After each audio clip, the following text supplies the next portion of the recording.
The search for Michael Vaughn continues. Michael went missing from his neighborhood in Fruitland in July of 2021. He was just 5 years old at the time.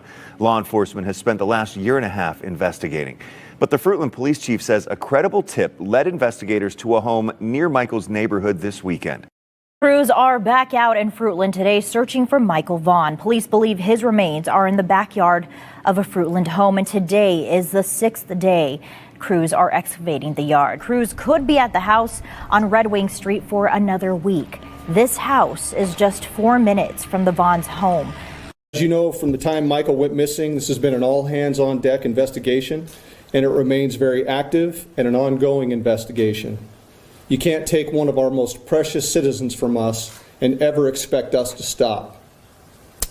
During the course of this investigation to date, we received credible information that the remains of Michael Vaughn could be found in the backyard at 1102 Red Wing Street in Fruitland. As a result, the Fruitland Police Department obtained a search warrant for the residence along with the front and backyards. That search warrant was served on November 11th. It was a Friday. We served that late in the evening. Upon entry, officers encountered Sarah Wandra, one of the known occupants of the home, and Sarah was subsequently arrested based on probable cause that she had knowledge of Michael's death and failed to report that death to law enforcement. The following day, the Fruitland Police Department, joined by the Idaho State Police, the Idaho Mountain Search and Rescue, the Fruitland Fire Department, and the Fruitland Public Works Department, began a very methodical excavation of the backyard of the Wandra's home. During that excavation process, the Idaho Mountain Search and Rescue, Mountain States detection dogs deployed multiple certified human remains detection dogs on the property, all of them alerting to the presence of human remains.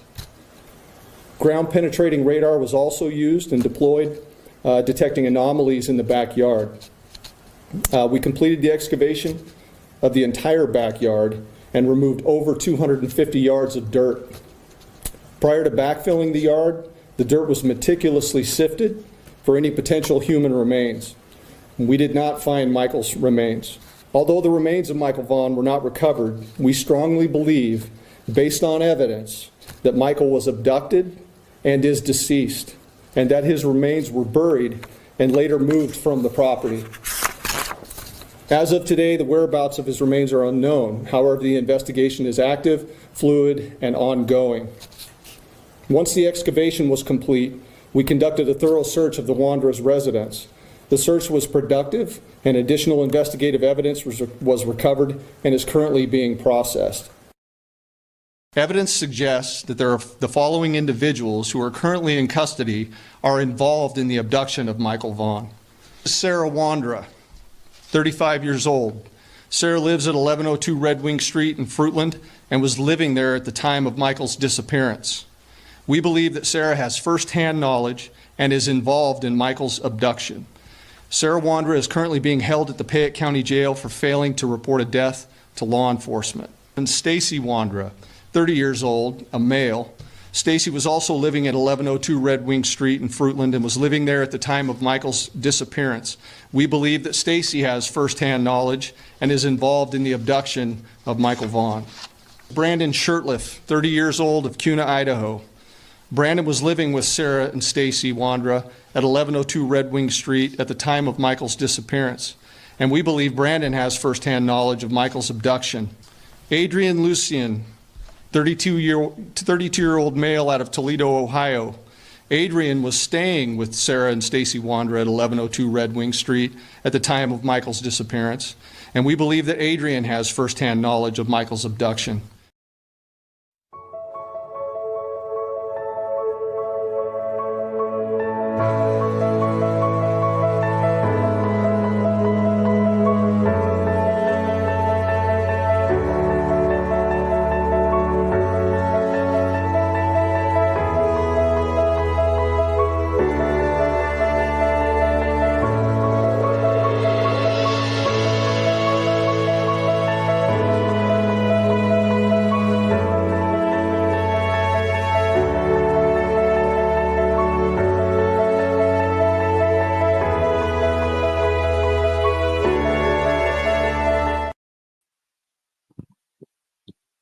Hey everybody, Welcome into Missing PNW Crimes Revisited. It's Monday, May 19th, 2025. And it's been a Monday. You know what? Thank God my computer wanted to update. I mean, like, everything in life happens for a reason. I really believe that. And my blood sugar went low after I started uploading everything, and then my computer decided it wanted to upload and update. So thank God that did happen, because I was able to get my blood sugars and stuff under control before having today's live. But anyway, I hope you guys are ready. I am pretty stoked to bring you guys this interview that I did with Brandon SHURTLIFF over the telephone. We have a birthday in the house. It is Jemima's birthday. Everybody wish her a happy birthday, please. Happy birthday to you. Happy birthday to you. We hope you have an amazing birthday, Jemima. Thank you so much for being here and always supporting Joseph Vaughn and Michael Joseph Vaughn. Man, I hope my words aren't going to continue like that, because this is what happens when my blood sugar goes low. So anyway, thank you so much for being here to support the Vaughn family and Michael. We appreciate it so much. Who do we got in the house? Hair Curlers and Crime, best name on the YouTube streets, and Halo Art, two beautiful moderators. I added Callie as a moderator temporarily for today's live in case lots of people came in. Thank you so much for being here. Mods, you guys do such an amazing job.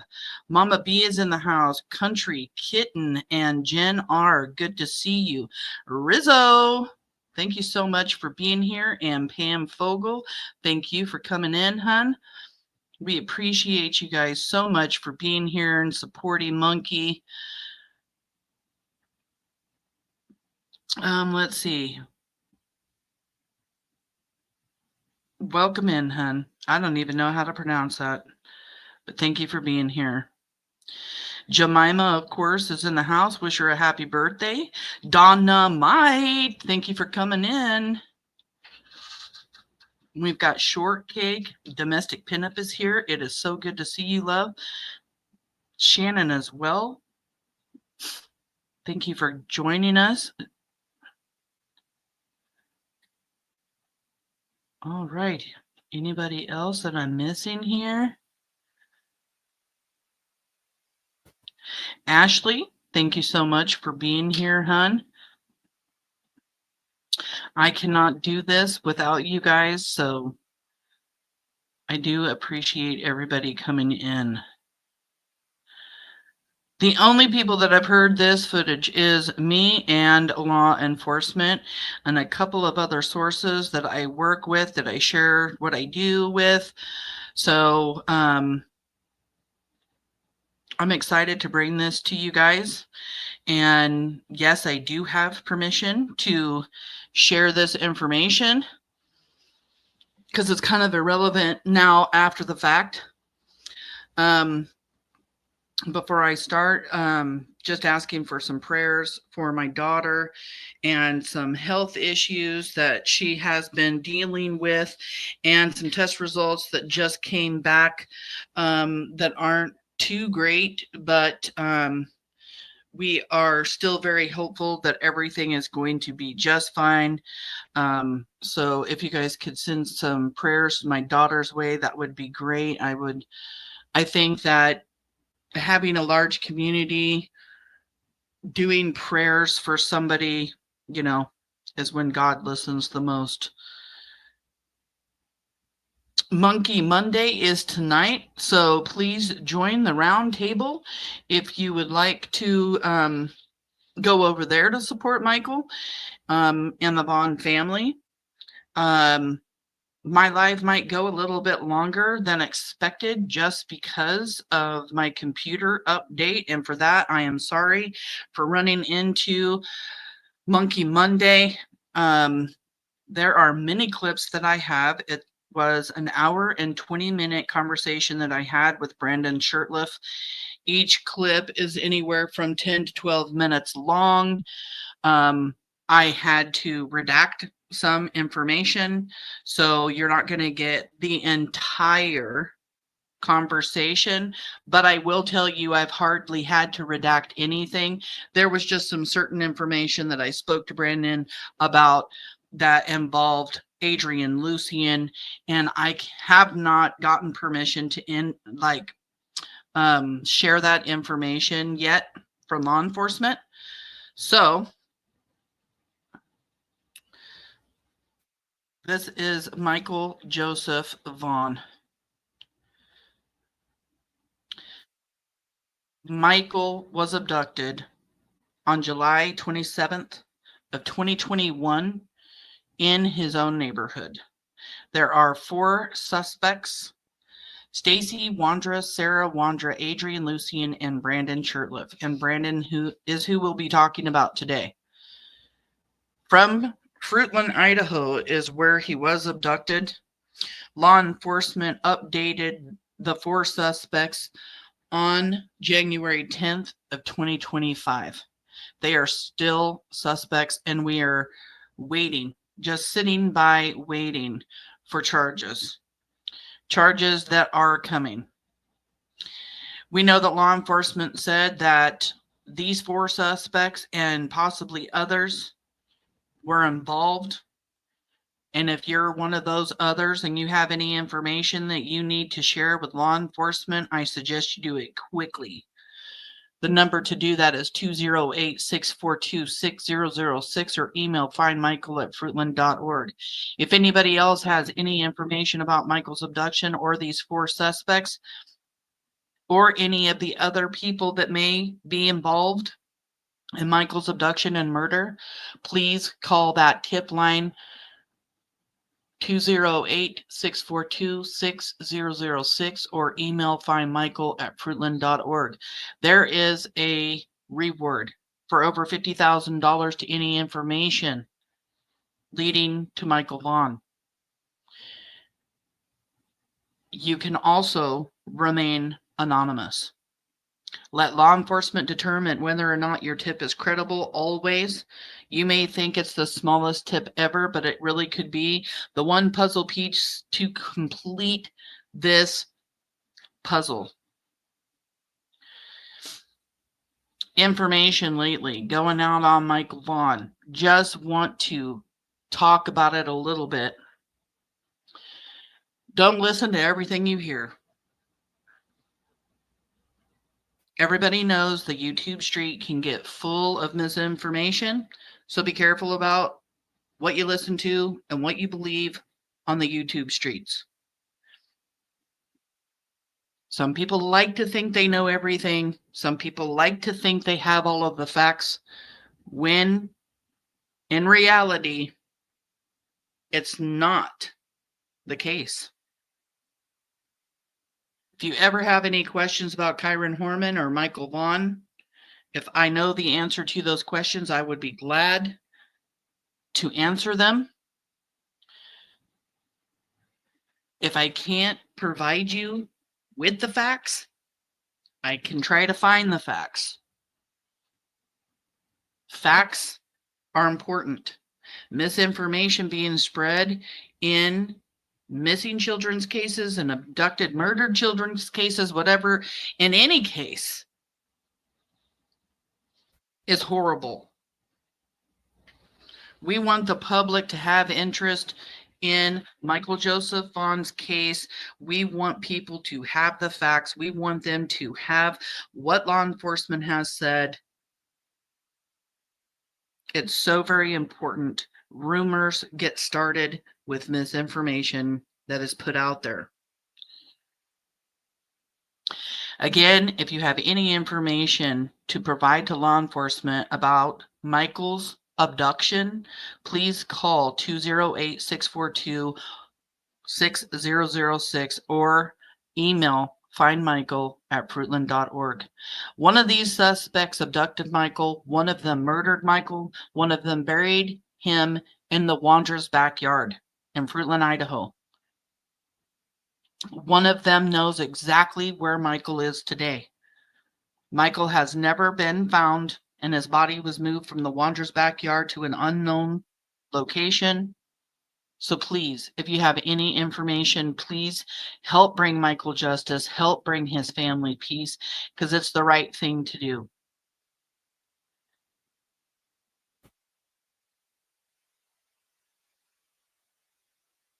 Opal's in the house. Good to see you, hun.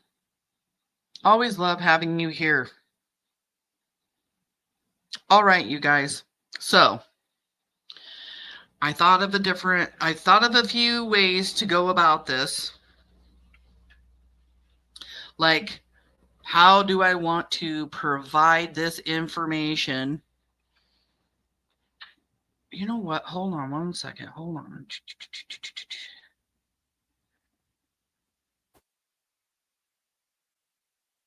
Judith Navarro, thank you for coming in. I just want to thank you for your super chat. Thank you so much for being here. I really appreciate you, hon.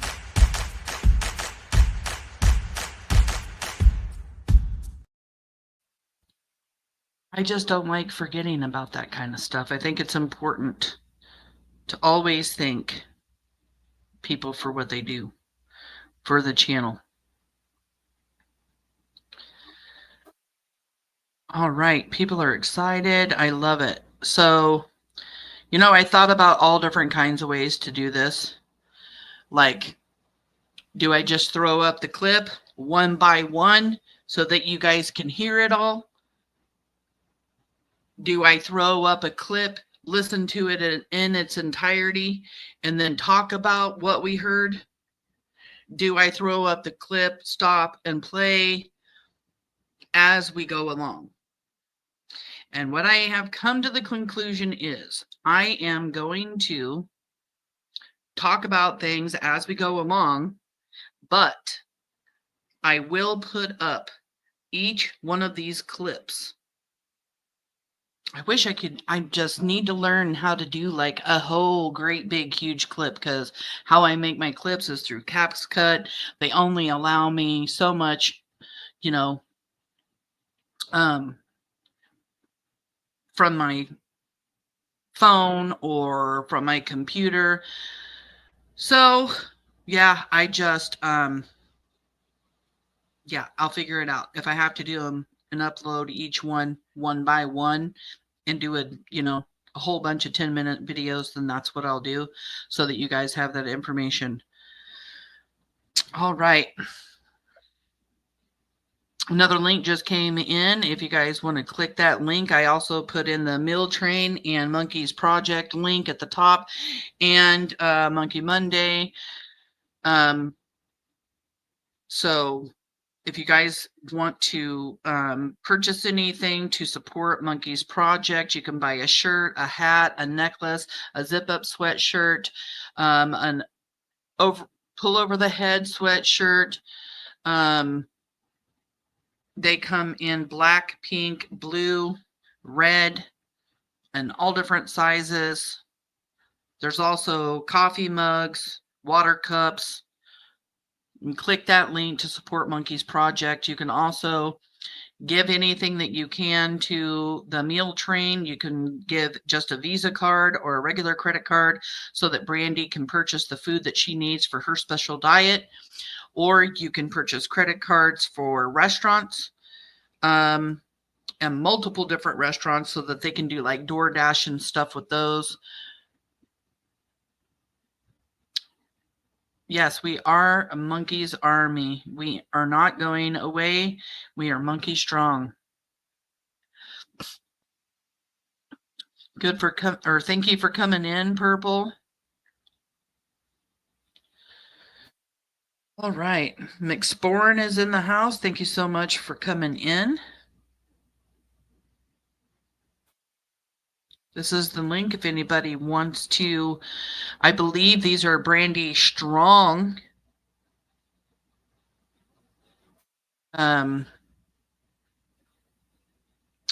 Yes, this is Team Brandy shirts. Brandy Lee Robb, thank you so very much, hun. You're such an amazing member. I just love having you here. Thank you so much for being here.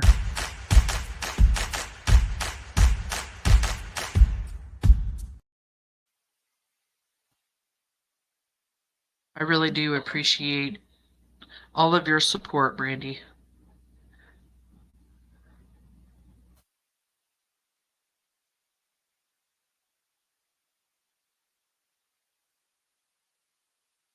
Yeah, those Team Brandy shirts are pretty cool.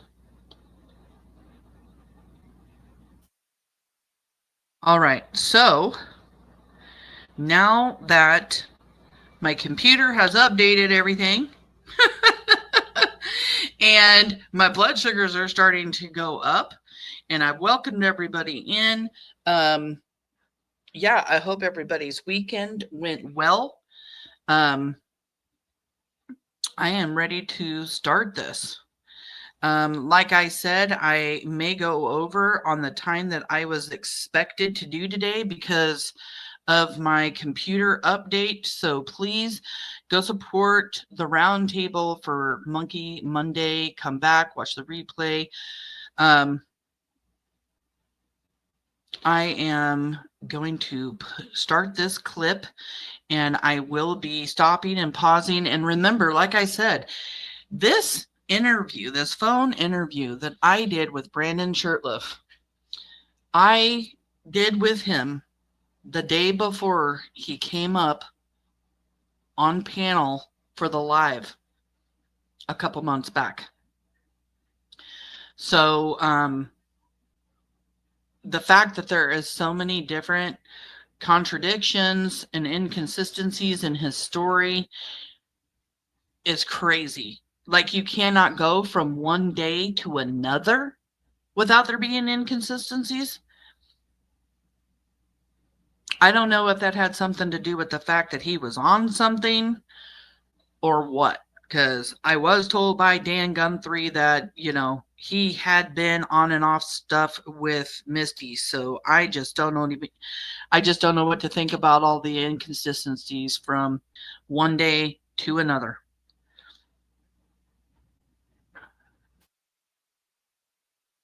Well, thank you for coming in, Linda. I appreciate you so much for just dropping by. Have fun at the game. Okay. Let's put this up. And it will start playing as soon as I hit. So here we go.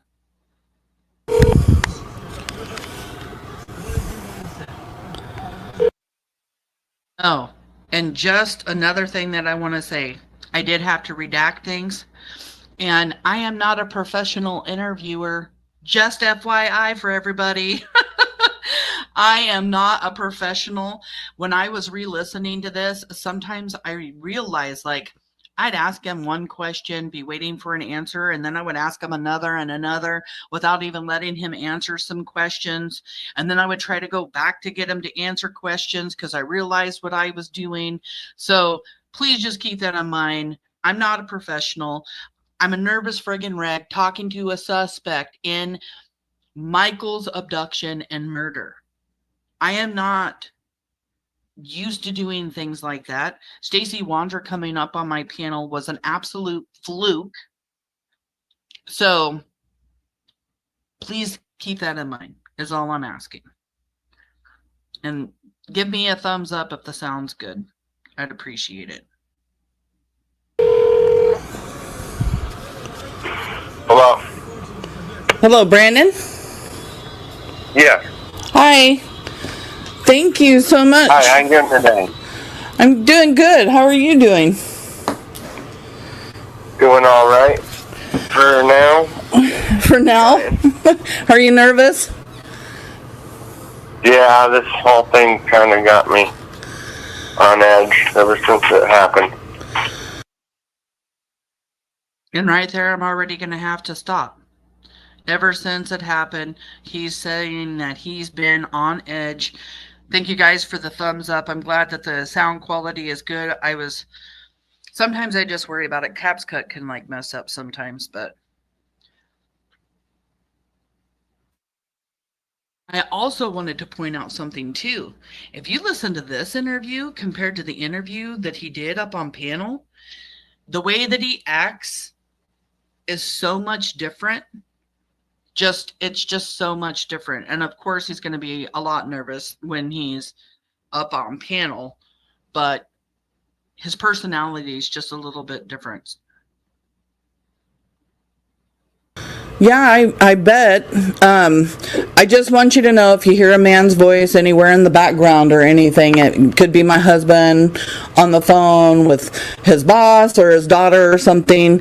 I don't want that to freak you out, so I just wanted to let you know that he's here and he's at home. So, you know, just in case you hear him, because I didn't want you to think that anybody else was around or whatever. And yeah, I'm nervous too. Yeah. So, you know, I mean, I don't really talk to suspects. You know what I mean? Having Stacy on there on my show was just a fluke. It was just, you know, he just showed up in the comment section and yeah, that just happened. So, yeah, so, I mean, what do you want to talk about? I mean, I want to leave it up to you. I mean, do you just want to go through your day then, or just tell me, you know, your side of the story? Okay, yeah. So basically what my side of the story is, and what I believe that happened is, I pretty much met Sarah and Stacy, like, on Craigslist one day to go do some work, like a moving job, and just odds and ends around Boise, you know? Mm-hmm. So up until this interview with Brandon, I had not heard how they had met, that they had met on Craigslist doing some moving jobs and stuff. And he's saying in Boise. So I don't know if that's where Brandon was living at the time, if that's where he was doing the moving work or what. And then I kind of met him like that, and kind of, you know, got to know him a little bit. And then at one point in time or another, we were thinking about, like, starting a business and trying to do work and just, you know, being like normal people trying to make money for the summer or whatever. And, you know, so that's how I originally met these people. And then I know they had a couple run-ins with trouble or this and that before, like, you know, whatever trouble you can get in as a kid growing up. So I know that some of that stuff happened. And then, other than that, that was about as far as, you know, I got. Jemima, you are correct. He did say something about meeting Stacy through Labor Dave. So Labor Dave was doing like different random jobs. So I'm wondering, is this moving like through Labor Dave's, or is it something else? Thank you, Teresa, for coming in, and thank you for sending prayers for my daughter. Got to know him for a bit, and then when did you move okay, in? hold on just a second. That's all right. So he put me on hold to go do something. I don't know what it was that he had to go do. Yeah, Craigslist is not a good place to be. There's some really shady stuff on Craigslist. Hello, are you there? Yeah, I'm here. All right. So yeah, basically I met him just going through things like this and that, and then basically, it wasn't anywhere near how it was on the way it is on the news right now, you know. And then He's saying that it's not anything like it is on the news right now. So how exactly was it, Brandon? basically the police came to their house one day, and I had a car, it was over there that, you know, I towed over there. And it just happens to be the day that the Michael Vaughn kid comes up missing is the day that we were coming back into the neighborhood, and that's when the whole neighborhood heard the news. Can I ask you a question? And then I cut him off, and I realized that I do that a couple times because as he's talking, I automatically get this question in my head. He always starts by explaining the end of the day. Isn't that weird? He always starts with this tow to Cuna in every interview. Every time you ask him any questions, anything, he wants to start at the end of the day. He doesn't talk about what happened throughout the day. Just that tow to Cuna is the only thing on his mind. And it makes you wonder why. That's the one thing on his mind that day. And we all know what happened that day. Michael Vaughn was abducted. A lot of us believe now and are theorizing and wondering whether or not Michael ended up being hurt that night at Brandon's mom's house. So his mind is always on this tow.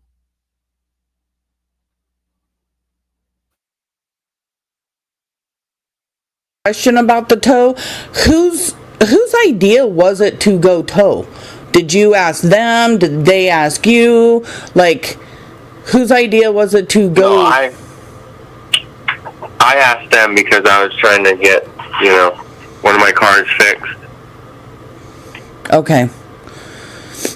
And I thought that Stacy was going to help me do it because we had done like other work on people's cars and vehicles before, you know. So I was helping him out with mechanic stuff before, and then I wanted to help him out with it too before all this stuff went crazy, like it did on the news, and I'm sure the whole world's aware of it. Before all of this stuff went crazy, before the whole world knows on the news, just the way he talks about that sometimes I feel like is just kind of strange. I don't know if that's just me. Right. And when did you move in with Sarah and Stacy? So it's not like I really moved in there with them. It's more like I would just have them come pick me up from my house where I would stay, and then go with them to go try to do jobs to get money and stuff for the day, you know. And then after that, I'd kind of go back over there, crash out on the couch, or hang out with them, make dinner, and settle in for the night, you know. It's not like I was ever fully living there. Right. Okay. And I feel like it's very strange that he always is trying to deflect from actually living at the Wanderer's house. He was there the majority of us at the time, not at his mom's. From what I understand, Brandon SHURTLIFF spent a lot more time at the Wanderers than he did his mom's. That's what he's calling his house. And that he would just go over there every now and then. And if it got too late, he also noticed that he set a curfew. So he obviously had a curfew at his mom's house. Couldn't come back to his mom's house if it's the truth. You know, after a certain time of the day. So yeah, I think it's very strange that he wants to act like he is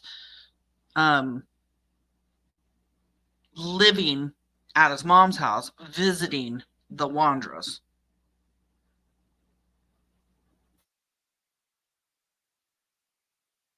So I just wanted to clear that up. Yeah, I was just curious about that because I've heard, you know, there's just a lot of stories that people say, so I'm just trying to clarify with you because I want your answers, you know. Right. When was the first time that you met Adrian? Did you, first of all, let me ask you, did you hear what Brandy was saying on my YouTube panel about how Adrian had a court date in California on July 24th, just a few days prior to Michael's abduction? No, that's pretty much the first time I'm hearing about this. Yeah, so he had a court date in California on the 24th of July. So just wondering, when did you meet Adrian? Was it before that or after that? Like, could you tell us tell me? I'm not quite too clear on it, but I'm pretty sure it was like sometime before that.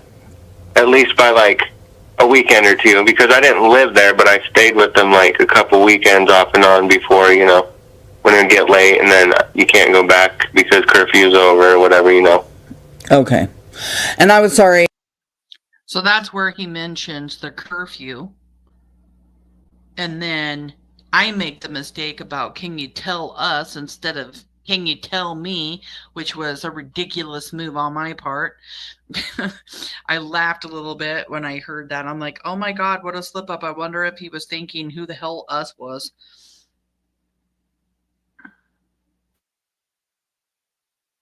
I should. But he's saying that a week or two prior to Michael's abduction. He's also saying he was there both of the weekends prior to Michael's abduction. And he's the one who continuously says that it was a couple weeks before.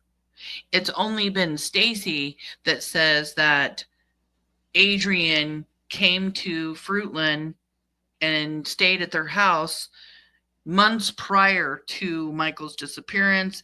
Then he says like 6 weeks. Then he says like a month, the beginning of the month. He says many different times. But Brandon has always stayed true to this week or two prior to Michael's disappearance. That's when I think Adrian came. That's my personal opinion about it. Yeah, distancing himself from the house, exactly. Start asking you questions. You were kind of giving me your story. You mentioned a couple things, so it made me think about a question I had about the toe. So, can you tell me about the day that Michael disappeared? Like, you wake up and what was the day? I'm pretty sure it was July 21st? 27th? 27th. Okay, so it was after that. It kind of pissed me off a little bit that he didn't know the day that Michael came up missing. Is he deflecting there? Didn't know? I mean, actually, as I'm saying that, he did know, because he has said it over and over and over again that he shares the same birthday as Monkey. So why is he saying the 21st? Oh, that just ticks me off even more that he said the 21st.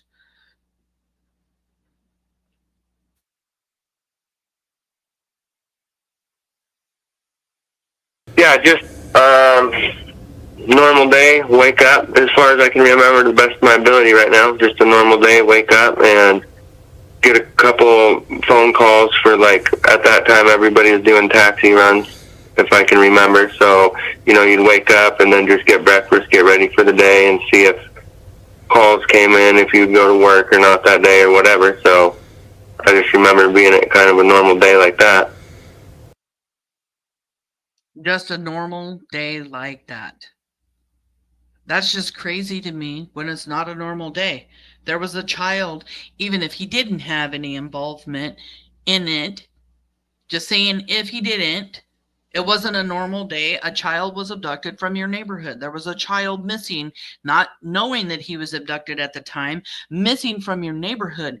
How is that day a normal day? This is 100% deflecting from the fact that this day was a very bad day, not only because Michael is missing, the Vaughn family, everything. This is not. He has to have some kind of trauma from this day, and he's deflecting from it by saying this was a normal day. Okay. And Stacy ends up getting a taxi call and he has to go to Ontario. What do you know about that? Do you know about Stacy's day that day, or why he would be hanging out like a couple of hours at that park in Payette? No, I got asked about that as well too, so I'm still curious about that too. I don't know why he would want or be down there doing that, other than just pulling over because he said he dropped a can of chew or something, is what Yeah. I remember hearing. Well, he was at the splash pad, but he was also at another park close to where Brandy works at in Payette at that Albertsons. And he sat there for like a couple hours or so. But his stories have just varied because at one point, you know, he talked about going to Boise to see Labor Dave and then went home, and now his stories are different. I'm just wondering if you knew anything about what Well, Stacy had done that day. Not really. So did you hear him earlier? I got asked about that too. So law enforcement asked him about Stacy being at the splash pad. I was talking about the Payette Park. He was talking about the splash pad, but he did say, they spoke about that with me also. So, yeah, they were really trying to figure out why Stacy was at the splash pad that day. But I know that he did know a guy named Labor Dave, and so did I, and we helped him with, like, lawnmowers, like, with his lawnmower service or repairing his lawnmowers, small engine repairs and stuff like that. So I know that, like, that part could be true. But that day exactly, not really, no. I don't know. Did you ever hear Adrian, Sarah, or Stacy talk about wanting to kidnap a kid, a teenager, a woman, a man, anything? Did they ever talk about kidnapping anybody? No, not around me or by me or nothing ever, never, no. Yeah, because I know, like, Sarah's husband came out and said that one of the reasons why he left her was because she was, obsessed with wanting to kidnap people or something, and it was freaking him out. So I was just curious to know if she'd ever mentioned anything like that to you. Not that I can recall right now, no.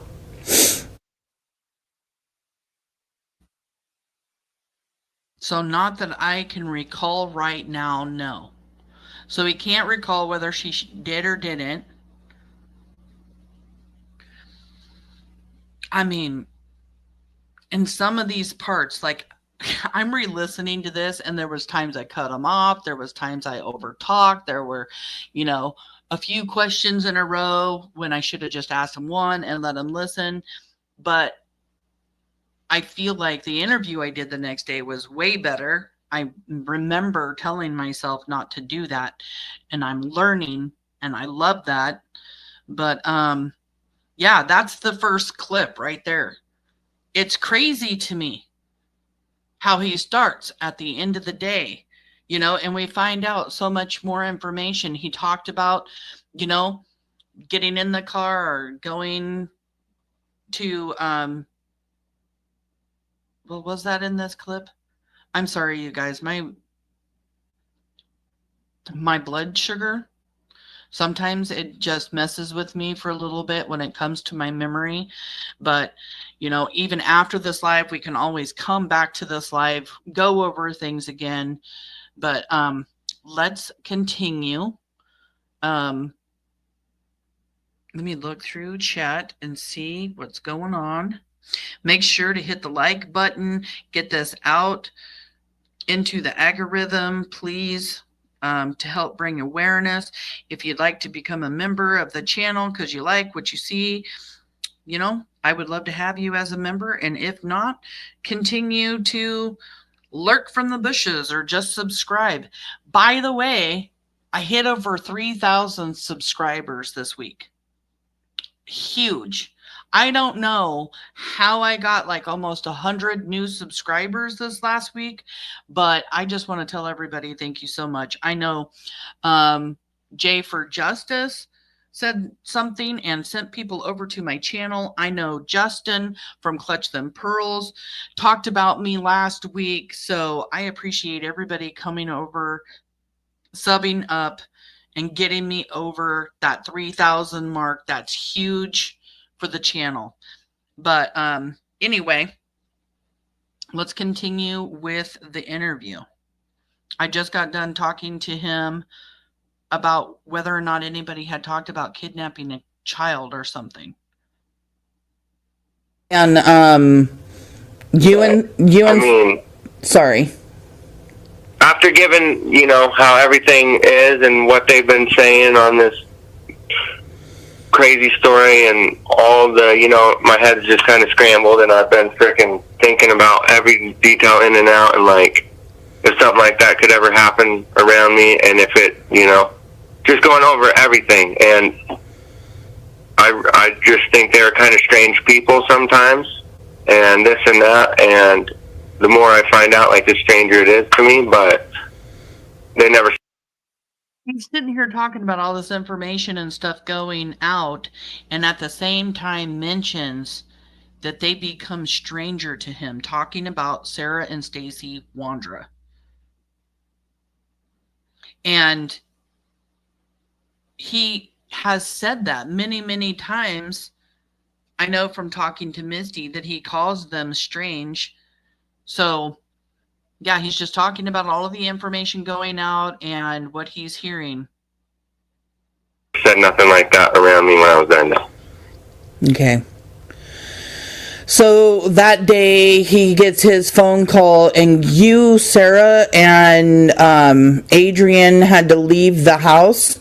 Can you tell me what you guys did that day?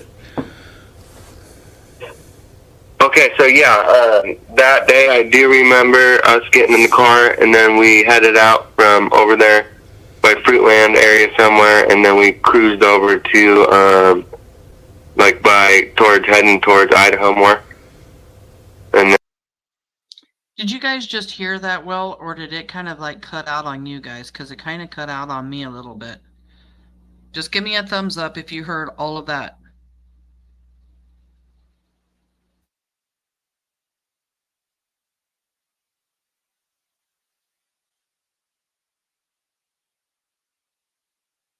Just waiting for a thumbs up from anybody. So that recording didn't cut out for anybody? All right. Thank you. And we went to lunch over there that one day. In Kuna? I said Kuna when I meant to say Nampa. It was kind of over by Caldwell, Nampa area more, I want to say. Oh, Nampa, that's what I meant to say, sorry. And you guys took Adrian to Applebee's? Yes, ma'am. What was Sarah talking about? What was the conversations you and Sarah were talking about that day when you guys dropped Adrian off at Applebee's? I know you guys were cruising around for a little bit, trying to just waste some time. Do you remember anything specific that you guys spoke about or did, or where you went? I just remember we walked over over by a mall or something, and kind of went, and we were thinking about doing some shopping, and I know he wanted to get together and hang out with his kid and meet him that day. And so we were going to give him some family time, go over there to see his baby mama and kid or whatever. Mm-hmm. And then went to the mall, looked around for a little bit, and then kind of just dropped him off to go spend time, do his lunch or whatever. And then we just kind of cruised around, and I think we went and got our own lunch after that, and then just killed a little bit of time, and then went back, and then he went off and did his own thing for the day, I'm pretty sure, and then we went on another run, as far as I remember. Another run, a taxi drive or something? Yeah, just doing ride shares. Okay. And you said he left in... So he's saying that Adrian left and went to, go hang out with his family or whatever. But in the interview, the very next day, he talks about Adrian coming back with them to Fruitland. And he does again in these clips, talks about him coming back to Fruitland. So yeah, he's kind of all over the place with his inconsistencies from one day to the next. Went and did his own thing from Applebee's? I'm pretty sure that's when he went and visited with his family a bit. What kind of conversations was Sarah having? I mean, was she acting strange? Did she say anything strange about Stacy or where he was or what he was doing? Not really, no.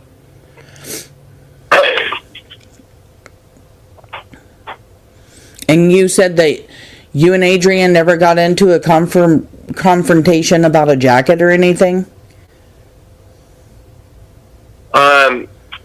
Well, at one point in time, me and Adrian, I think, hung out, and I had one of my coats in there, and we were going to go do like a car crash scene movie, something like that, kind of like a music video thing. At one time, we talked about doing that, and then I know that I had a nice coat in the vehicle at one point in time or another, and I mean, I said that he could wear it, or I could wear it, but other than that, that was the only coat story. I don't remember us getting into any altercation or anything over a coat, no. Oh, okay. Did you guys go to the mall to film that crash scene or whatever that day that Michael was abducted? Or was that a different day? I'm pretty sure that was a different day. Okay.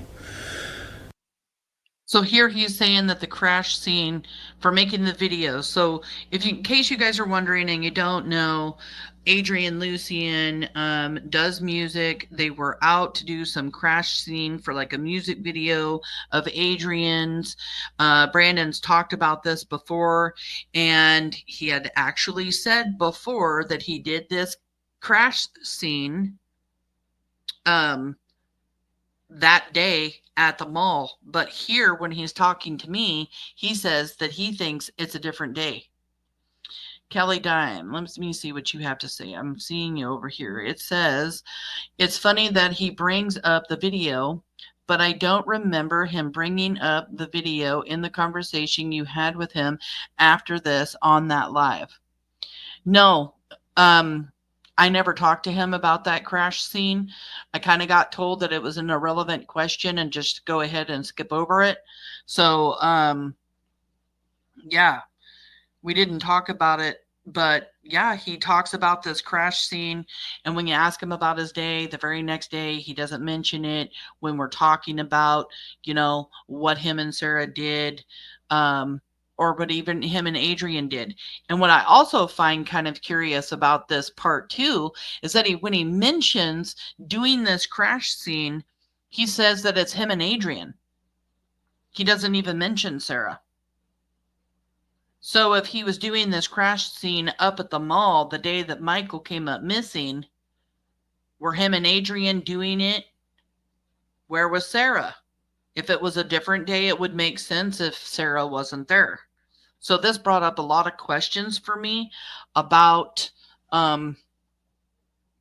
this crash scene video, because we've heard it.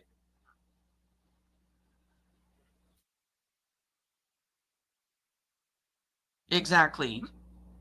DC primetime, right. Like, why even bring it up when we're talking about the 27th, when we're talking about the day that Michael came up missing?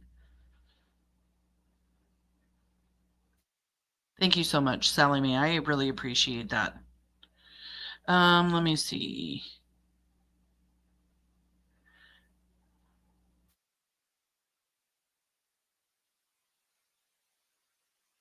Your curlers in crime.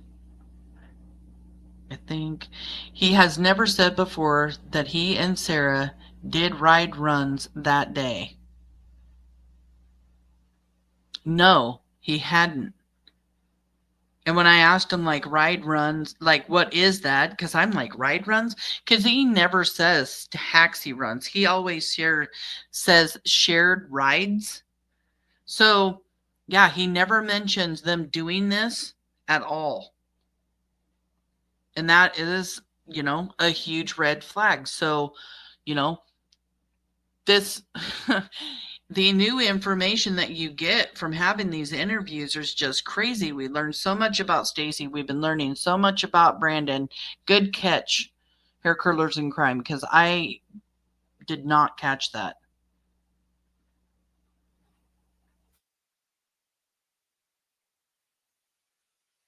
Honestly, anyone having all this, a camera equipment, makes me nervous, shaking my head, especially involving a missing child. Yeah, especially if they had it on the 27th.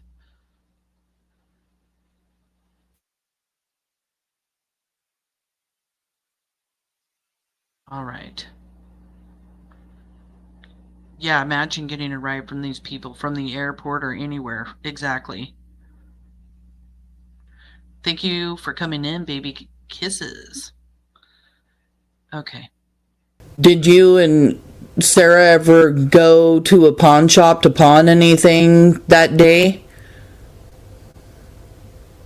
I know we had before. I'm not so clear on that day. Okay. I don't think we went. I don't think we did. And in the interview the very next day, he says that they went to a pawn shop. Adrian went in, they were looking around, and that Adrian got like an iPad, and then they went back to Fruitland. That's what he says the next day, like the very next day. He says they did.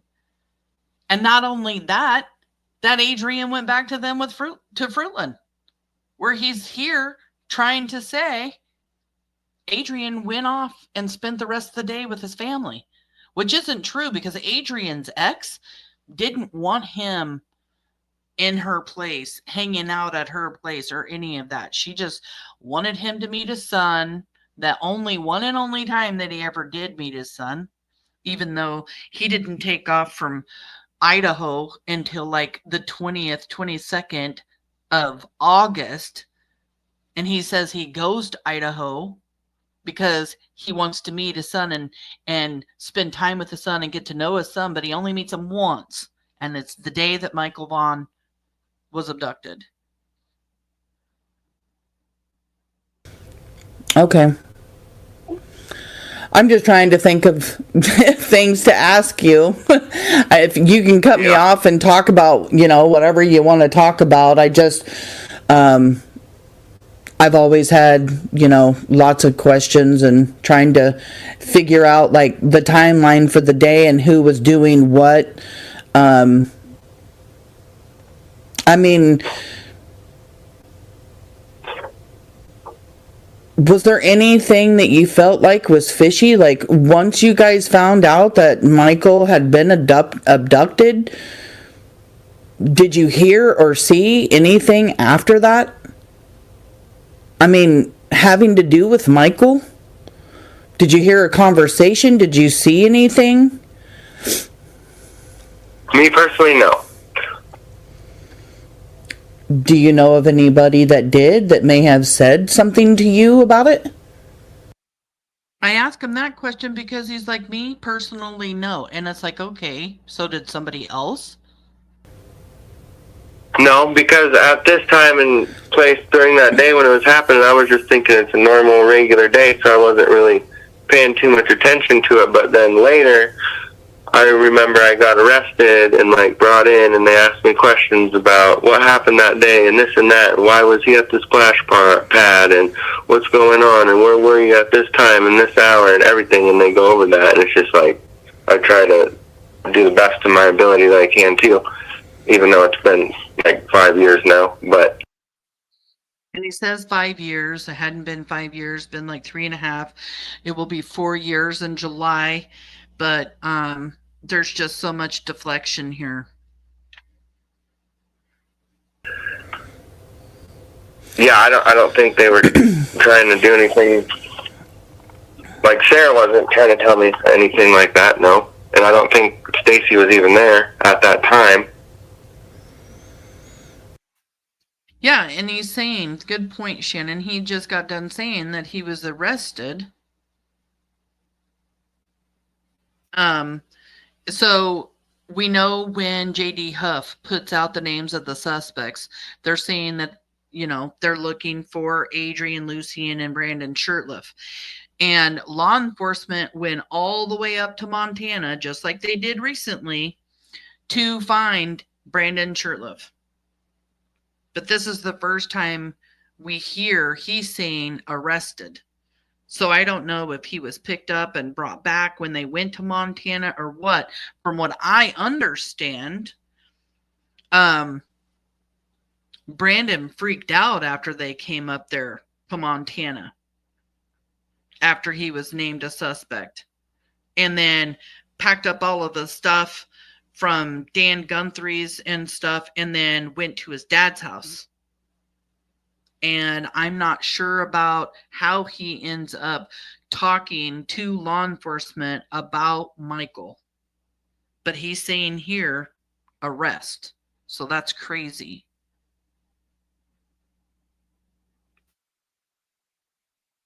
So, Do you know where Stacy was? I'm pretty sure he was supposed to be back at the house at that time, waiting there until we got back, and we were just going to go take Adrian to see his kid real quick, come back, and then did that.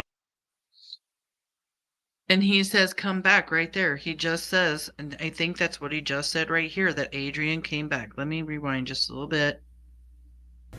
Take Adrian to see his kid real quick, come back, and then did that, and then I'm pretty sure the three of us all came back after that. Yeah. Then he puts all three of us came back after that. But he's saying, took Adrian, came back. I think all three of us came back after that. Let's rewind just one more time. Take Adrian to see his kid real quick, come back, and then Took Adrian to see his kid real quick and come back. did that, and then I'm pretty sure the three of us all came back after that. So I'm not trying to say, is he trying to say that him and Sarah came back to Fruitland? And then they went back and got Adrian? I don't know. But he's still saying Adrian comes back to the house in Fruitland, where earlier he said different. And then that was part of that day, and then yeah. Now I know that Daniel had said that it really freaked you out hearing Stacy talk in that confession tape. What freaked you out about it?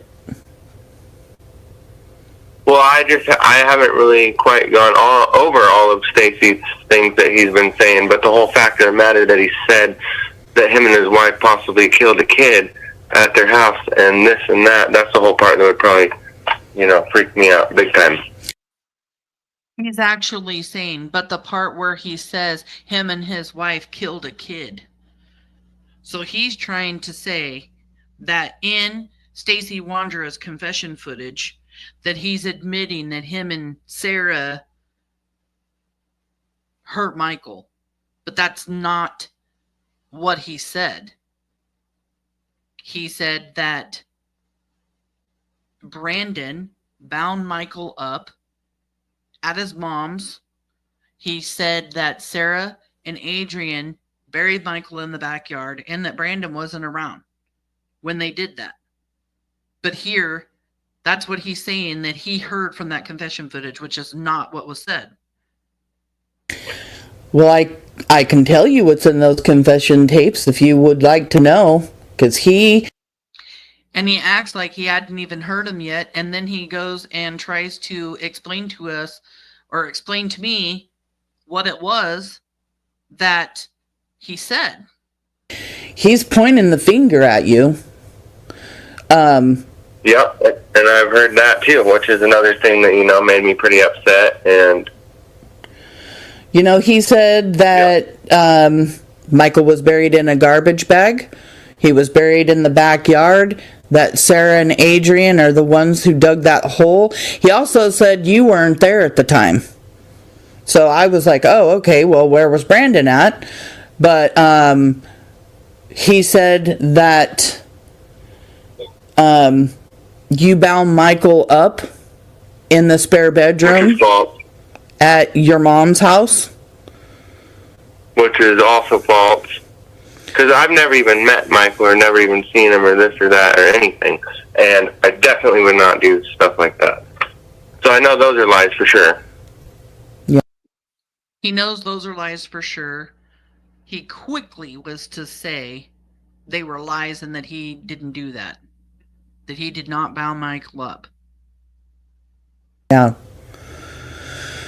Well, that's you know, that's just things that he's saying, and as far as I'm understanding, you know, there's a lot more videos where that came from. That's just a tiny portion of what Stacy told police back then. But yeah, you know, of course I have speculated, you know, what could have happened if there was some kind of accident when he was bound up or whatever. And like I'm not trying to point fingers at you. I'm just saying these are just things that were going through my own mind when he said those confessions, or talked about it anyway, to law enforcement. So,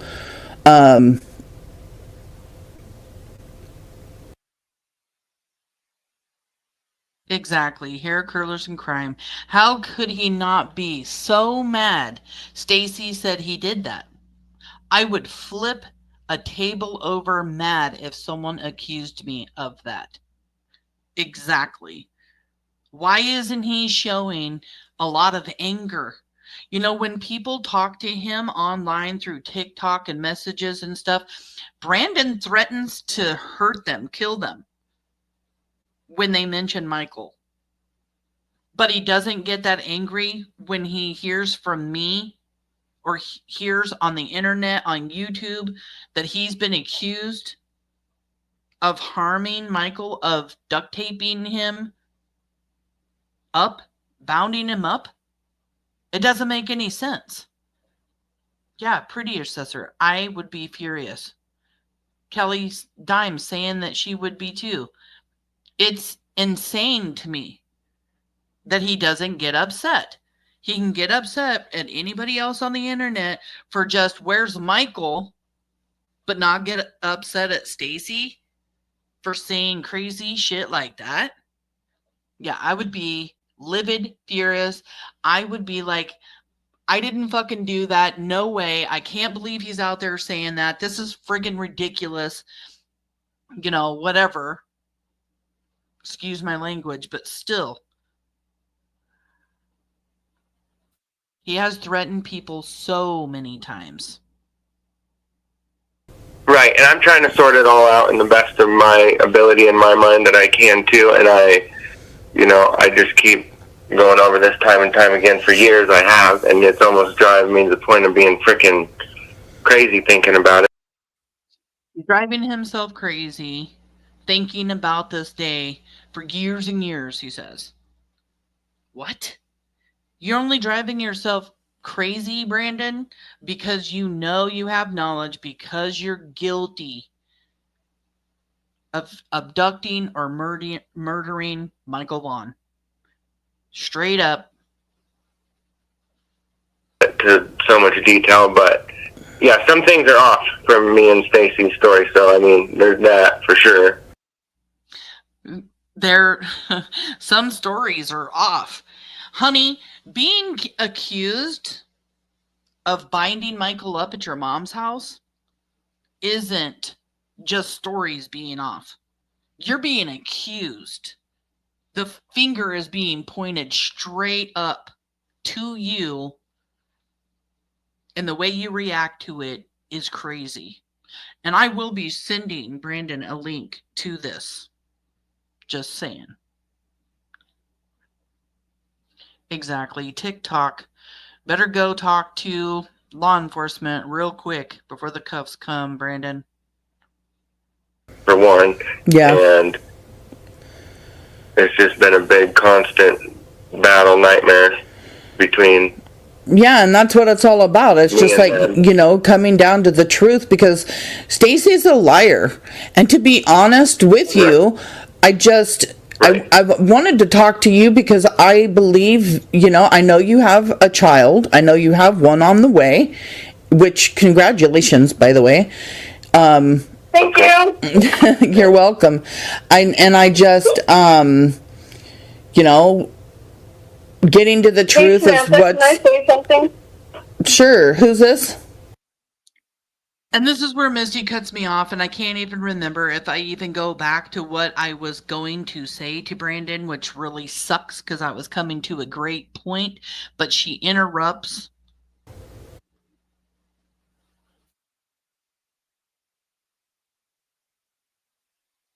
And we're done with the second clip.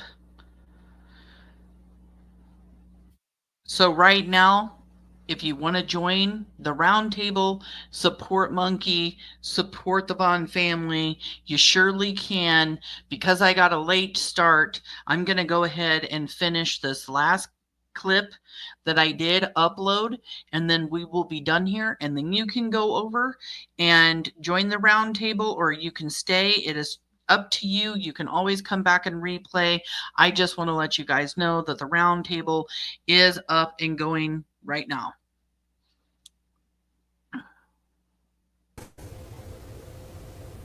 It's his girlfriend. This is Misty coming over here to say hi. And this is the very first time that I meet Misty. Me and her start having phone conversations and messaging each other through Messenger and text messages and stuff after this. So this is when I actually hear Misty, talk to Misty for the very first time ever. Oh. She heard you say something. Hi. Hi. I do want you to know something. Stacy's a monster. He tried to mess with my life over here when I have all my kids. I'm sure you heard the story from Sarah mentioning about chick from Montana. I have never spoken to Sarah. She's been in prison this entire time. I know nothing about Sarah. Nothing. Oh, okay. Well, someone did the interview, and on that interview, she said that Stacey got mad at this chick in Montana and tried to destroy her life and take her kids away. Yeah, I don't know anything about that. But Yeah. you know, you knew Stacy before in Montana? Yes, I have. Oh, okay. So there's since 2015 thing. Oh, okay. Yeah, I didn't know that. I know that he has ties to Montana. I did know that, but I didn't know that you guys knew each other, I should say. Wish I didn't.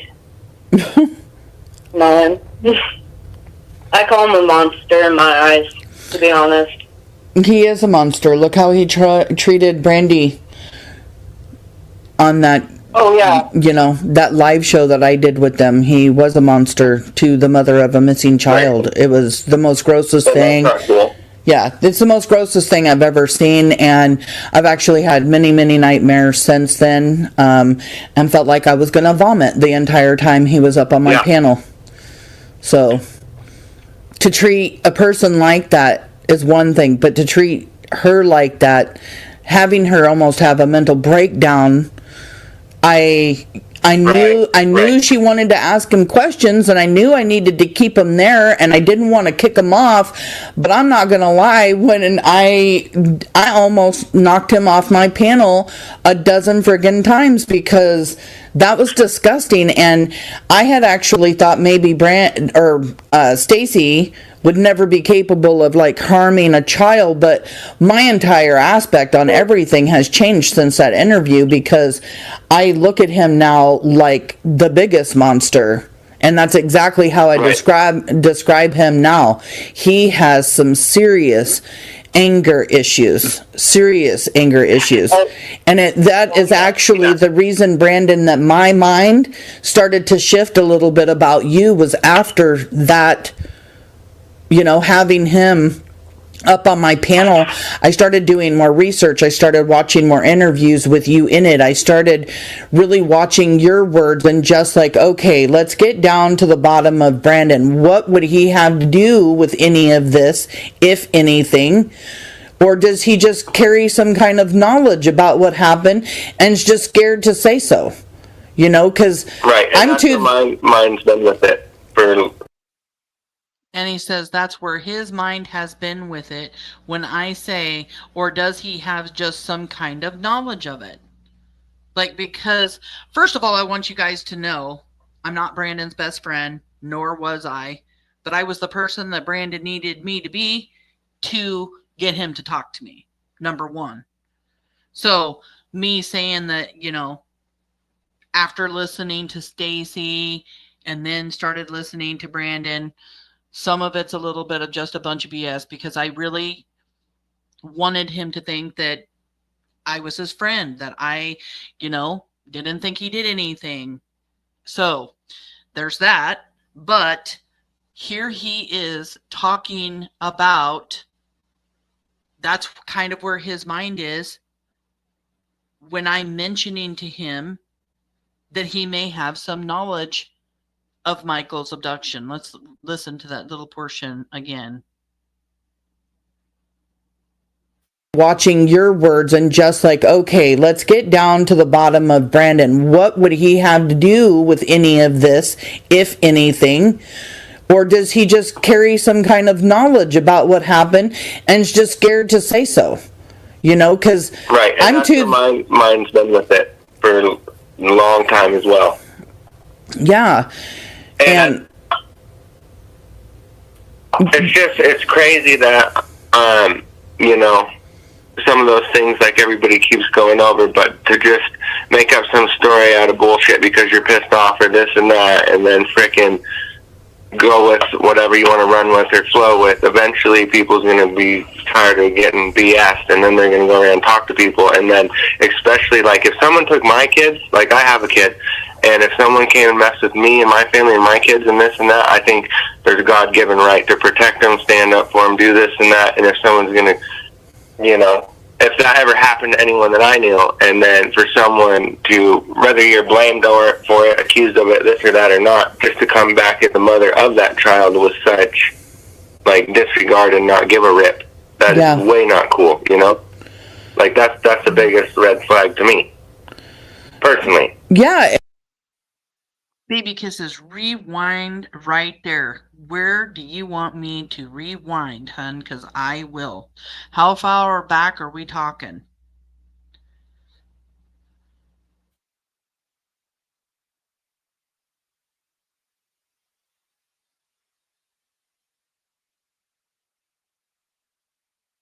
Let's just see. I will rewind back this far. Let's see where this takes us. Wait a second.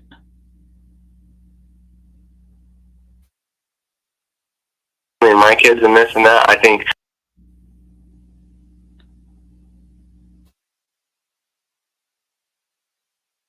there's a God-given right to protect them, stand up for them, do this and that. And if someone's going to, you know, if that ever happened to anyone that I knew, and then for someone to and that, and then frickin' as well.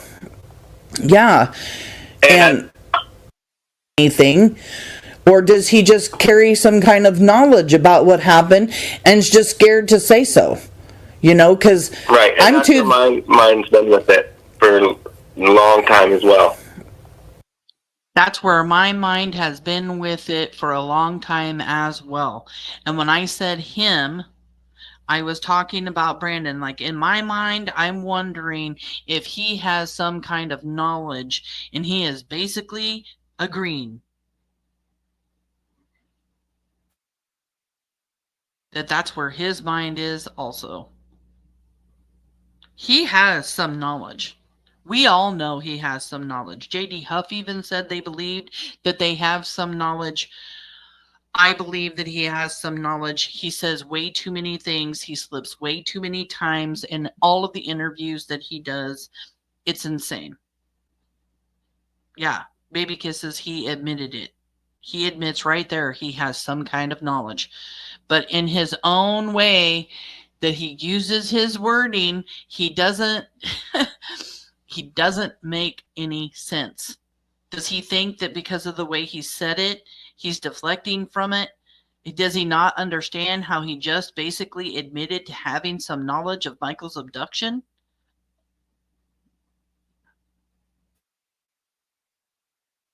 Yeah. And it's crazy that,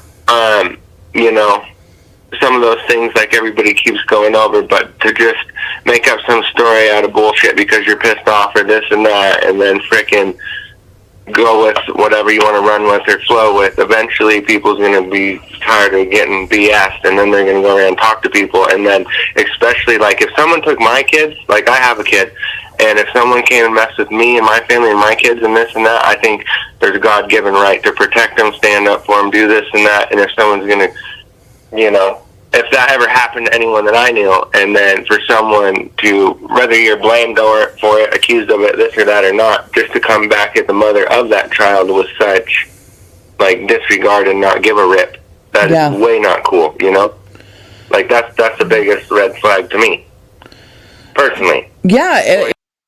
And he's saying, here's a red flag. The way that Stacy is treating Brandy is a red flag to him. He had been text messaging back and forth with Brandy, still never called her like he said he was going to, never yet, but wants to just say the way he treated Brandy was a red flag. But the fact that he himself promised Brandy that he was going to call her at some point and never did is also a huge red flag.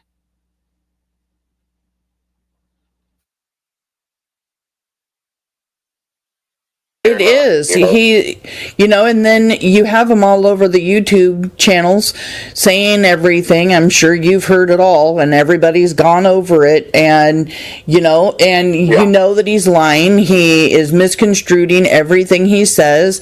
Stories are not the same.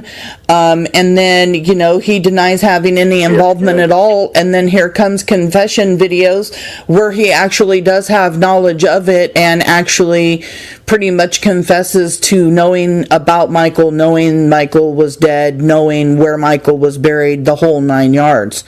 And now he wants to start throwing you and Sarah under the bus. And he mentions throwing Adrian under the bus too, but he really wants to point fingers in both of your direction. So, that's one of the reasons I wanted to just... Yeah, continue. Oh, no, go ahead. I'm just saying that's one of the biggest issues for me personally, where I started to say, whoa, hold up, buddy. What's going on here now? Just because I know you doesn't mean that I believe everything that you say is going to be true. And if you do have firsthand knowledge of this and that or whatever, for one, you should be damn ashamed. And for two, you should probably go tell the right people. And, if anything did happen like that under my watch, I've probably already blown my stack and been like, yep, if you see something like that, you can't just hide it, because it's going to mess with you for the rest of your life. Right. And I think... Let's just go back and rewind that real quick. Right after I say hi to Jessica Guthrie, this is Dan Guthrie's wife. Thank you so much for coming in. She says, my husband asked him, well, did you guys hit the boy with a car or something that day doing the video? And we know that there's no evidence of Michael being hit in any way, shape, or form out there on that road. There would have been evidence of that. That's actually a rumor that got started a long time ago in Michael Vaughn's case. Eve Hickman, thank you so much for coming in. Thank you so much for always sharing lives and sharing Monkey. I truly, truly appreciate you so very much. Justice Jane is in the house. Thank you for coming in. Good to see you. So let me just rewind this just a little bit, because I want to hear what he has to say here again. He says so much so quickly.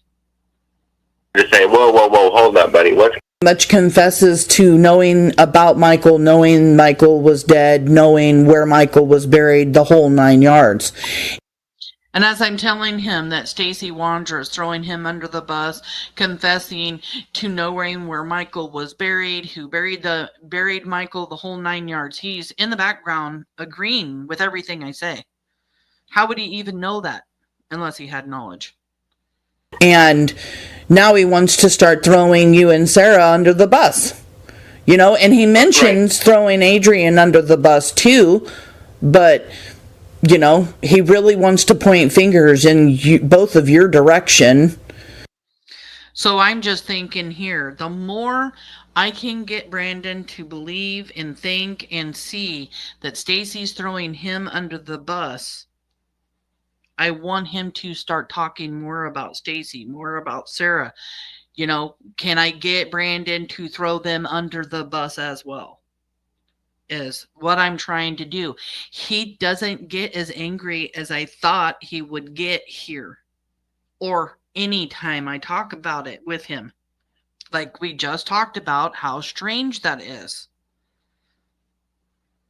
So, you know, that's one of the reasons I wanted to just start having the big. Yeah, continue. Oh no, go ahead. That's good. I'm just saying that's one of the biggest issues for me personally, where I started to say, whoa, hold up, buddy. What's going on here now? You know, just because I know you doesn't mean that I believe everything that you say is going to be true. And if you do have firsthand... Just because I know him doesn't mean I'm going to believe everything that he says. We're not asking him to believe what Stacy has to say. What a strange statement here. We're not asking Brandon to believe what he says. Matter of fact, if you had no involvement or any knowledge of anything, we want to hear from you. Get upset about the fact that Stacy Wander is saying you bound Michael up in your mother's spare room.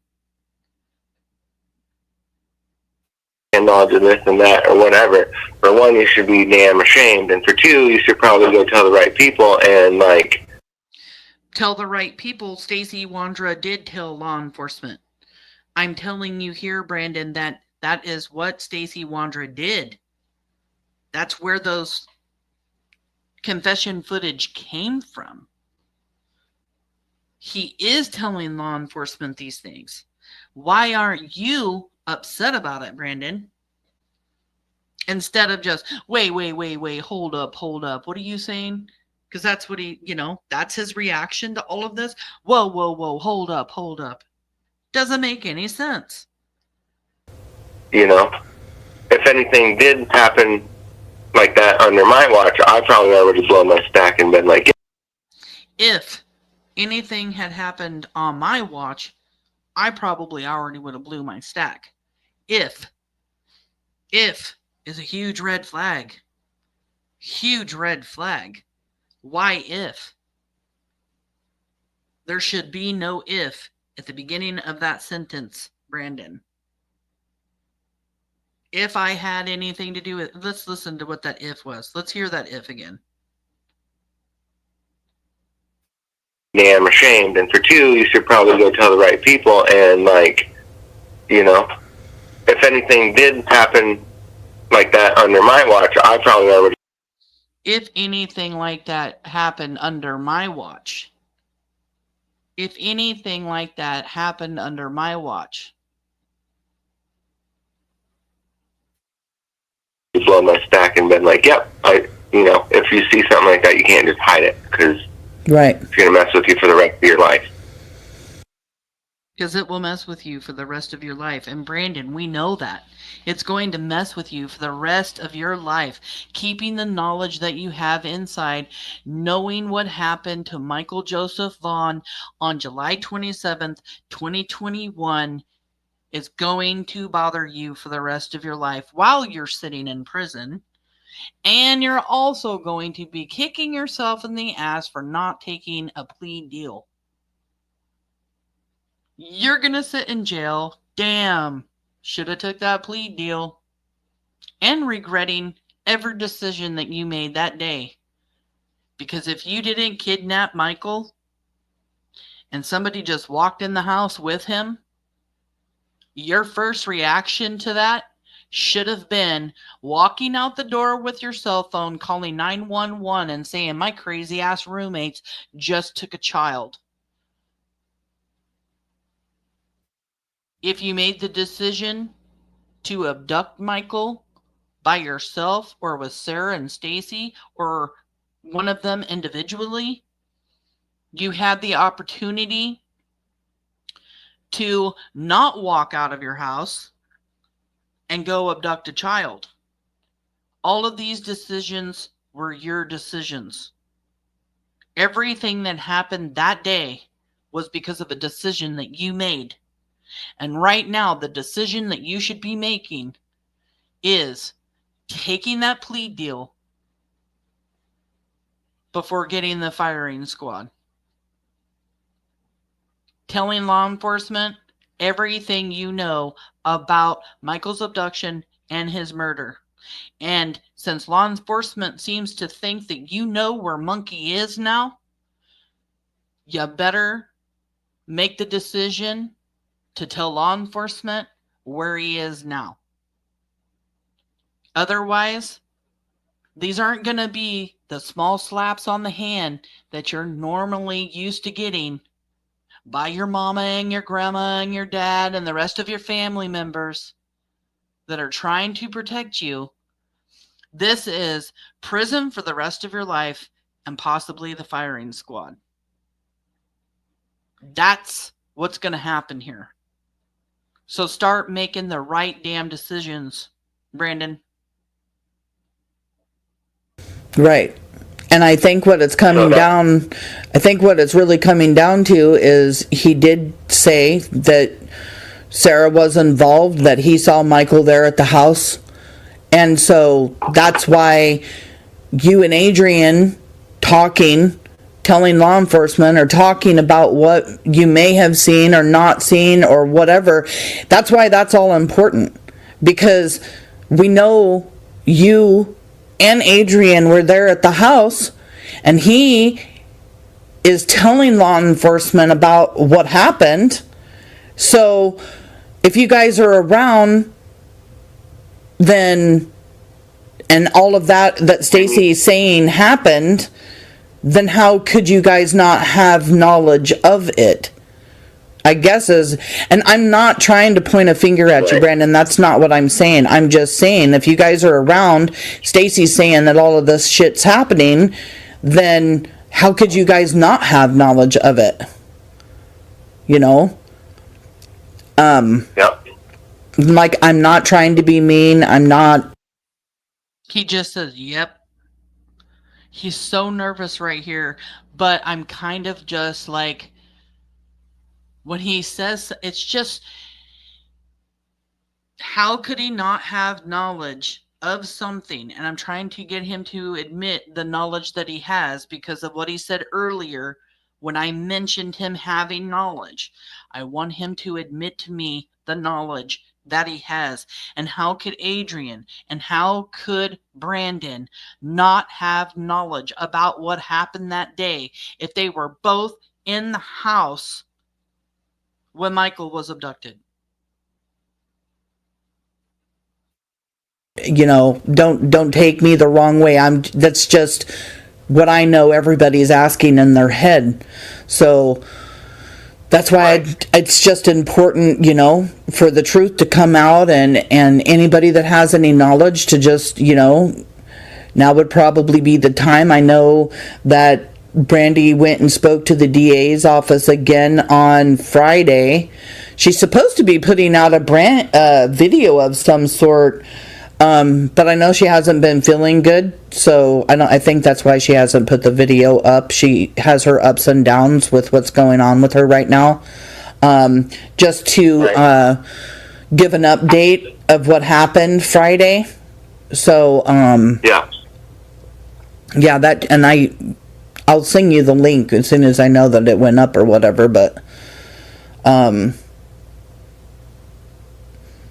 yeah, yeah, and I mean, I've tried to maybe, you know, like nothing happened when I was there, but just because nothing happened when I wasn't there doesn't mean that, like, just because something happened when I wasn't there, he says. You know, I'm still trying to figure the rest of this all out right now, kind of like an ongoing case, like what they're saying. Yeah, that, and I'll send you the link as soon as I know that it went up or whatever, but, yeah, Yeah, and I mean, I've tried to maybe, you know, like nothing.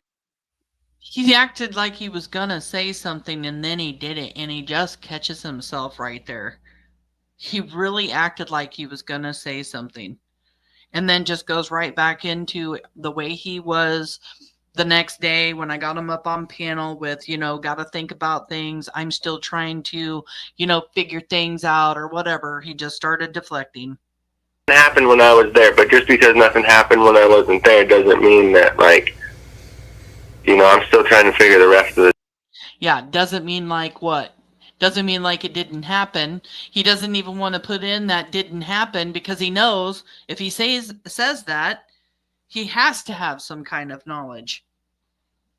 It's all out right now, kind of like an ongoing case, like what they're saying. But if I could ever find a way to talk to Adrian and see what he knows or what he was doing that day, or, you know.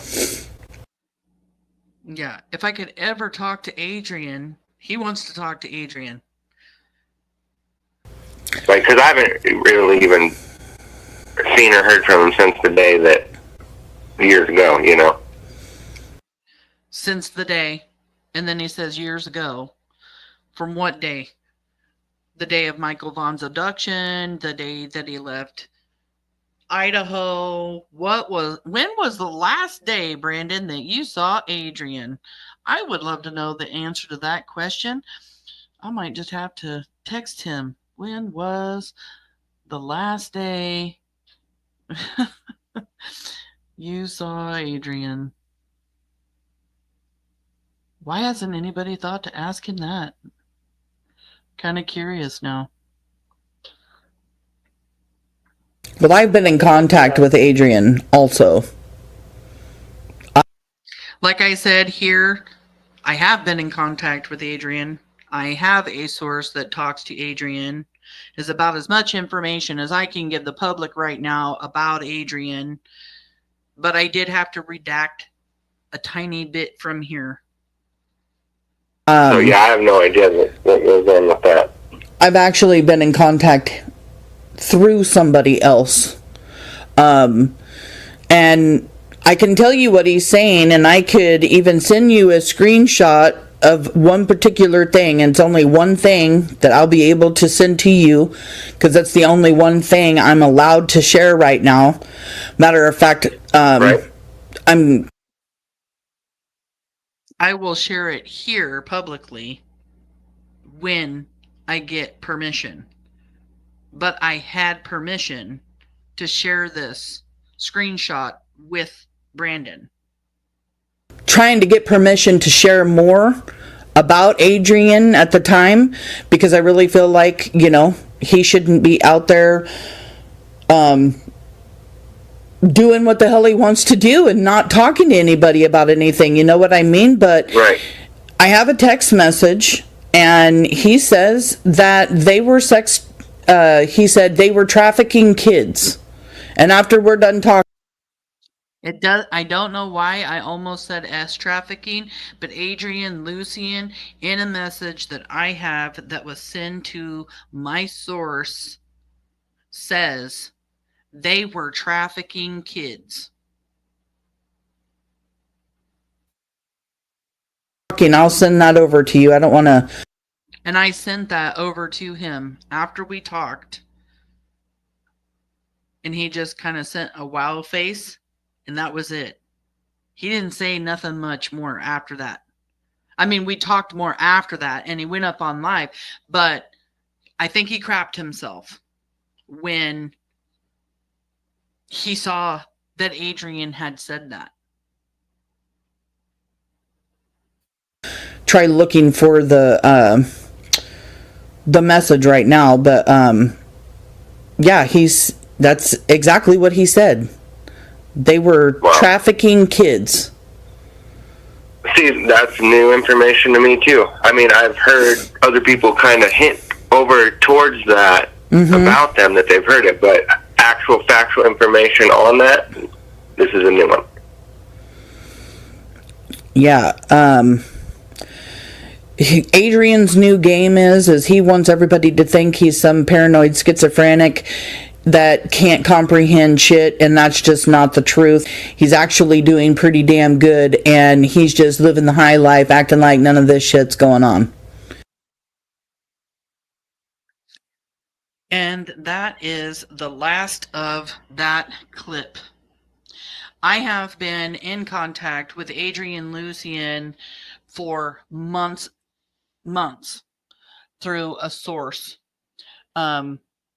So yeah. Adrian, he really wants everybody to, if you want to talk to him about Michael, he's just going to pretend that he's done lost his damn mind, okay? He's going to pretend and act like he's some paranoid schizophrenic. He has actually convinced even family members that he's scatterbrained and paranoid and everything. He has taken medication before in the past for like bipolar disorder and everything else.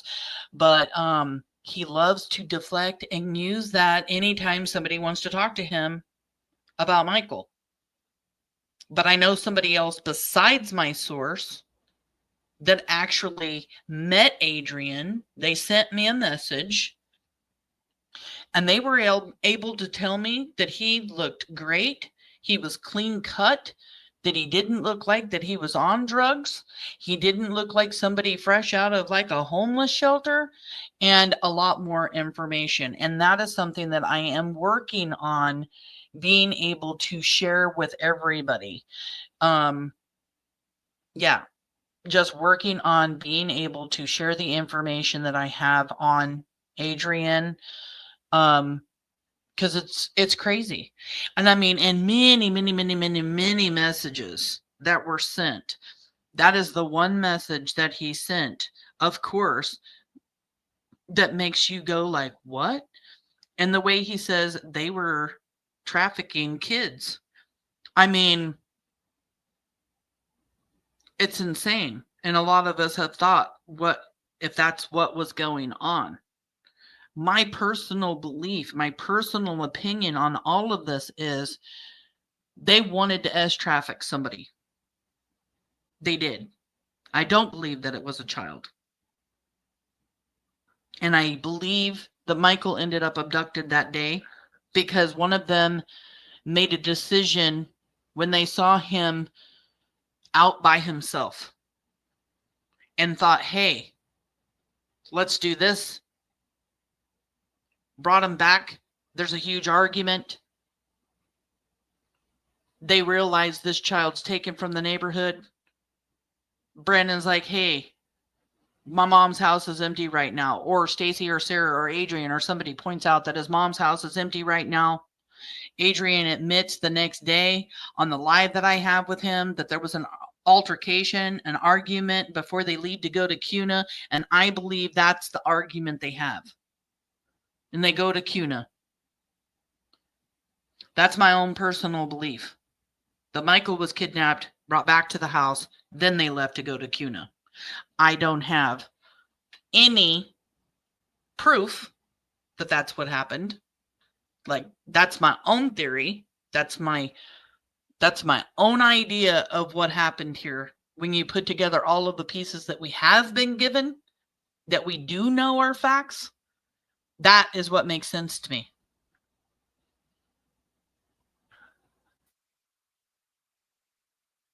Yes, baby kisses, and you're allowed to have your own opinion. Some people believe that that is exactly why he was taken and they were looking for a child.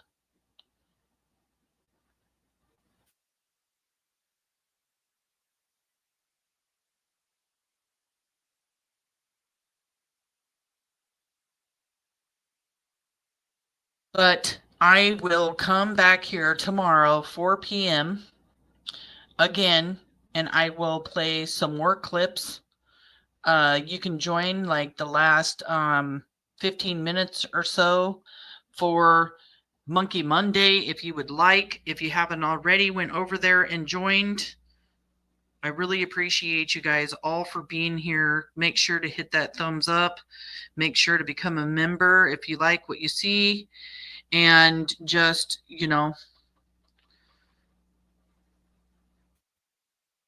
keep in mind that every single one of them are still suspects. Sarah and Stacy Wander, Adrian Lucian, and Brandon Shurtliff, they are all still suspects. Michael is still missing. His family needs to put him to rest. We know how Michael's going to come home. If you have any tips on Michael's abduction, if you have any information about any of the suspects or anybody else that could be involved, please call 208-642-6006 or email findmichael@fruitland.org. No tip is too small. Let law enforcement decide whether or not your tip is credible. And please come forward. Be Monkey's hero. Help this family get the peace that they deserve and bring Monkey home. Brandon Shurtliff, if you're out there, do the right thing. We know you have knowledge of something, so go tell law enforcement what knowledge you do have. It's going to haunt you for the rest of your life if you don't. And all of these decisions that you've decided to make are huge mistakes in your life. Make a better life for yourself. Show your family that you can be a better man. Show your daughter that you can be a better man and do the right thing. I mean this from the bottom of my heart. Make that phone call to Brandy Vaughn like you told her you were going to do. If you need an attorney, if you don't have one already, take your attorney, go in and talk to law enforcement. Tell them what you know. And most of all, if you know where Monkey is, please tell law enforcement where Monkey is. Let him come home to his family. You did this. The decisions that you made July 27th, 2021 were your decisions. Whether you were on something or straight ass sober, you still made decisions, and they were bad decisions. And it's time for you to own up to your decisions, Brandon. Adrian Lucian, if you're out there, you feel like you've been set up, you're saying they trafficked kids. What are you talking about? Go tell Fruitland what you're talking about. Fruitland wants to know why you said that.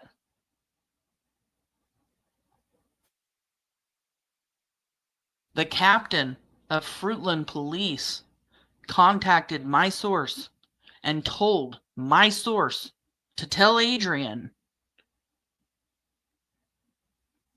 if he came forward and said what knowledge that he had, there would be some kind of deal for him. And my source gave him that information. And from what I understand, he still has not yet came forward. So Adrian, come forward, tell law enforcement what you know, take a plea deal. Maybe it's the same plea deal that Brandon got. I don't know. But take it.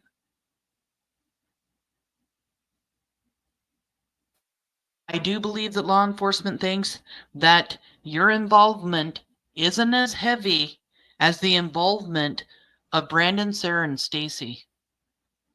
Just a FYI, I'm the one that feels that way. So if I were you, I would contact law enforcement.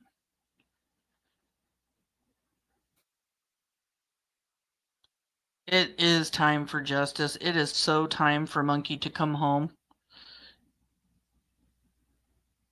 It is time.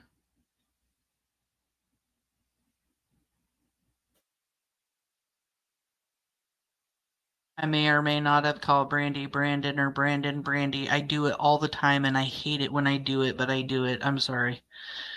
Yes, be a man, keep your word, and speak to Brandy. Stop hiding and speak up and tell the truth for once. Monkey deserves the truth, and his family deserves peace.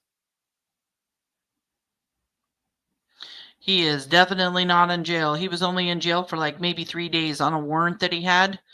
We were all hoping that he was going to, not get out and just be able to go run the streets again, but he did. Law enforcement did not pick him up and make him go serve the other warrant that he had in Canyon County that he had to spend 30 days in jail. But I do know something big is coming here soon. So Brandon, TikTok, you do not have much time.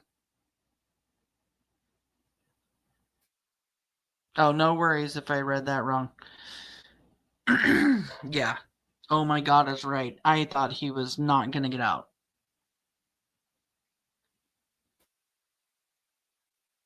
Not Brandy, Brandon, right, Mama? Oh, I don't know who you're talking about.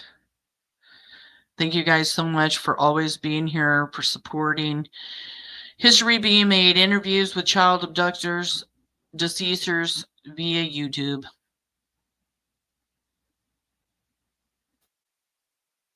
Yep. And I'm not one of those people that just go around recording everybody's conversations. I'm just saying. But if it comes to suspects in an abducted child case, you can damn bet that record button is pushed. Just saying. Why wouldn't I? Why wouldn't I? Yeah, I wish they would slip. Ugh, all we could do is hope, right? Yeah, don't be scared. Cover your ass. Tell Ellie. Even if you're scared, talk to law enforcement if you have a tip.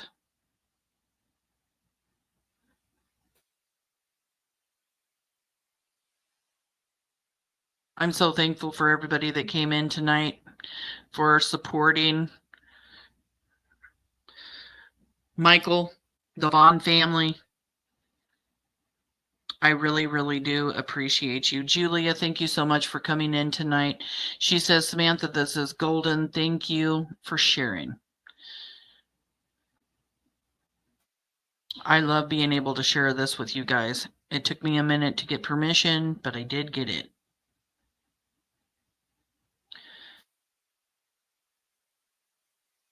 It is Monday, and I'm going to be back here tomorrow at 4 p.m. So you guys can listen to some more clips that I have. I know I have 2 more already uploaded, and I know I got at least 2 or 3 more to make. So we will be here today, tomorrow, and Thursday. Have a great week, everybody. It was great to have you in.